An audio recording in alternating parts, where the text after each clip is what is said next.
Iran Israel ഏറ്റുമുട്ടൽ രൂക്ഷമായി തുടരുകയാണ്. തുടർച്ചയായ രണ്ടാം രാത്രിയും ഇസ്രായേലി നഗരങ്ങൾക്കുമേൽ ഇറാന്റെ മിസൈൽ വർഷമുണ്ടായി. ഒരു സ്ത്രീ കൊല്ലപ്പെട്ടു. ഇസ്രായേലി നഗരങ്ങളിൽ നിരവധി പേർക്ക് പരിക്കേറ്റു. അതേസമയം ഇറാന്റെ എണ്ണപ്പാടങ്ങളിലടക്കം ഇസ്രായേൽ കനത്ത ആക്രമണം നടത്തി. ഇറാൻ തലസ്ഥാനമായ തെഹ്റാനിൽ വ്യാപക നാശമുണ്ട്. തുടർച്ചയായി രണ്ടാം ദിനവും ഇറാനിൽ വൻ ആക്രമണമാണ് ഇസ്രായേൽ അഴിച്ചുവിട്ടിരിക്കുന്നത്.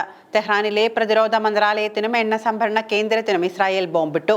ഇറാൻ തിരിച്ചടിയിൽ ഇസ്രായേലിലെ 5 പേർ കൊല്ലപ്പെട്ടു എന്നാണ് റിപ്പോർട്ടുകൾ സൂചിപ്പിക്കുന്നത്. നിരവധി പേർക്ക് പരിക്കേറ്റിട്ടുണ്ട്. ഇറാന്റെ ആക്രമണങ്ങളിൽ ഇസ്രായേലിന്റെ ഹൈഫയിൽ വൻ നാശനഷ്ടമുണ്ടായതായാണ് റിപ്പോർട്ടുകൾ.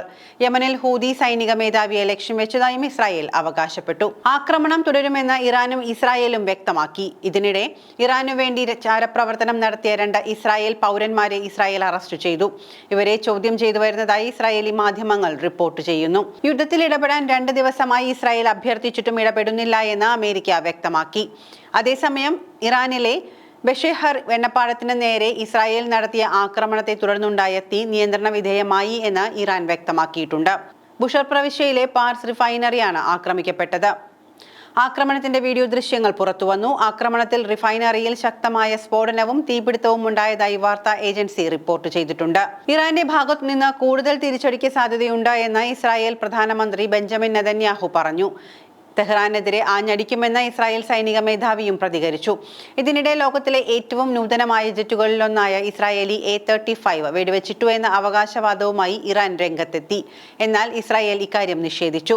ഇറാനിലെ ബന്ദർ അബ്ബാസിലും ഇസ്രായേൽ ആക്രമണം നടത്തി. ഇന്നലെ രാത്രിയാണ് ഇറാനിയൻ നാവികസേനയുടെ പ്രധാന കേന്ദ്രമായ ബന്ദർ അബ്ബാസിൽ ഇസ്രായേൽ ആക്രമണം നടത്തിയത്.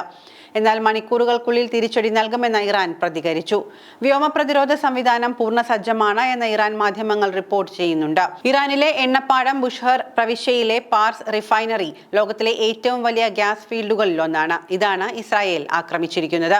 അതേസമയം ഇറാന് കനത്ത തിരിച്ചടി നൽകുമെന്ന് ഇസ്രായേൽ സൈന്യം ആവർത്തിച്ച് വ്യക്തമാക്കിയിട്ടുണ്ട്. ഇറാനിലെ സുപ്രധാന കേന്ദ്രങ്ങൾ ആക്രമിക്കാൻ സൈന്യം സജ്ജമാണ് എന്നും ഇസ്രായേൽ സൈന്യം വ്യക്തമാക്കുന്നു. ഇറാൻ മിസൈൽ വിക്ഷേപണം തുടർന്നാൽ തെഹ്റാൻ കത്തിയേരിയുമെന്നാണ് ഇസ്രായേൽ പ്രധാനമന്ത്രി ബെഞ്ചമിൻ നെതന്യാഹു ശനിയാഴ്ച മുന്നറിയിപ്പ് നൽകിയത്. സൈനിക മേധാവിയുമായുള്ള ഒരു വിലയിരുത്തൽ യോഗത്തിന് ശേഷം സംസാരിച്ച പ്രതിരോധ മന്ത്രി ഇസ്രായേൽ കാറ്റ്സ് ഇസ്രായേൽ പൗരന്മാരെ ദ്രോഹിച്ചതിന് ഇറാൻ കനത്ത വില നൽകേണ്ടി വരുമെന്നും പറഞ്ഞു.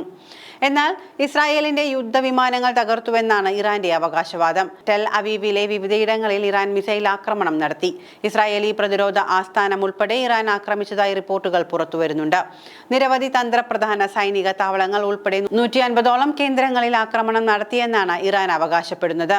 ഇറാൻ ഇസ്രായേൽ സംഘർഷം നടക്കുന്നതിൽ കടുത്ത ആശങ്കയിലാണ് ഇന്ത്യ. വലിയ യുദ്ധമായി ഇറാൻ സംഘർഷം മാറുമോ എന്നാണ് ഇന്ത്യയുടെ ആശങ്ക. ഇറാൻ വ്യോമ മേഖല അടച്ചത് പോലും ഇന്ത്യയെ ബാധിച്ചിരിക്കുകയാണ്. ഇരു രാജ്യങ്ങളും ചർച്ചയിലൂടെ പ്രശ്നം പരിഹരിക്കണമെന്നാണ് പ്രധാനമന്ത്രി നരേന്ദ്രമോദി തന്നെ വിളിച്ച് ബെഞ്ചമിൻ നെതന്യാഹുവിനെ അറിയിച്ചത്. സംഘർഷം അവസാനിപ്പിക്കണമെന്ന നിലപാട് പ്രധാനമന്ത്രി നരേന്ദ്രമോദി G7 ഉച്ചകോടിക്കിടെ നടക്കുന്ന കൂടിക്കാഴ്ചകളിൽ അറിയിക്കും. ഇസ്രായേലിലെയും ഇറാനിലെയും ഇന്ത്യൻ പൗരന്മാർക്ക് ജാഗ്രത പാലിക്കാനുള്ള നിർദ്ദേശം വിദേശകാര്യ മന്ത്രാലയം നൽകിയിട്ടുണ്ട്.